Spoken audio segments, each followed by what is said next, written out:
বাংলাদেশের কোনো গ্রামে হঠাৎ এক চীনা যুবকের আগমন।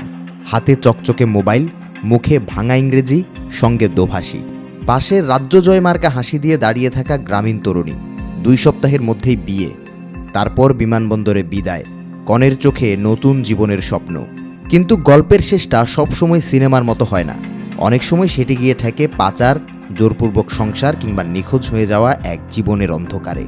চীনের দূতাবাস নিজেই এখন বাংলাদেশে দাঁড়িয়ে নিজেদের নাগরিকদের বলছে, বাংলাদেশি নারীকে বিয়ে করতে গেলে সতর্ক থাকুন। নিজেদের দেশের পুরুষদের কাছ থেকে নিজেরাই সতর্ক করছে। কিন্তু এর ভেতরে লুকিয়ে আছে চীনের বহু বছরের সামাজিক বিপর্যয়। সমস্যার গোড়া 1980-র দশকে। তখন চীনে চালু হয় এক সন্তান নীতি। তার সঙ্গে যুক্ত হয় ভ্রূণের লিঙ্গ নির্ধারণ প্রযুক্তির অপব্যবহার। ছেলে সন্তানের প্রতি সামাজিক মোহ এমন জায়গায় পৌঁছায় যে বিপুল সংখ্যক কন্যা শিশু জন্মের আগেই হারিয়ে যায়। কয়েক দশক পর এসে দেখা গেল দেশে বিয়ের বয়সী পুরুষ আছে লাখে লাখে, কিন্তু নারী নেই। এখন সেই অতিরিক্ত পুরুষের দেশ বউ খুঁজছে সীমান্তের বাইরে।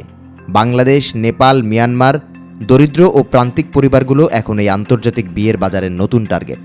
ভারতীয় সংবাদ মাধ্যম ইন্ডিয়া টুডে জানিয়েছে, চীনের গ্রামীণ অঞ্চলে অবিবাহিত পুরুষদের সংখ্যা ভয়াবহ আকার নিয়েছে। লুন্ড বিশ্ববিদ্যালয়ের গবেষক মিং গাও বলছেন, এই চাহিদা পূরণে সক্রিয় হয়ে উঠেছে পাচার চক্র।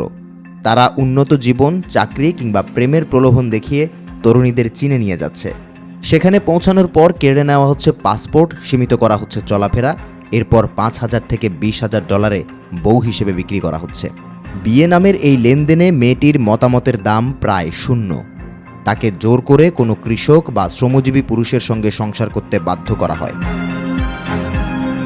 সন্তান নেওয়ার চাপ তো আছেই, পালাতে গেলেও অপেক্ষা করে অবৈধ অভিবাসী তকমা। অথচ বাংলাদেশে অনেক পরিবার এখনও বিষয়টিকে দেখে বিদেশি পাত্র পাওয়ার সৌভাগ্য হিসেবে। বাস্তবতা হলো, শুধু পাসপোর্টে চীনা নাম দেখেই মেয়ের বিয়ে দিয়ে দেওয়া বিপজ্জনক হতে পারে।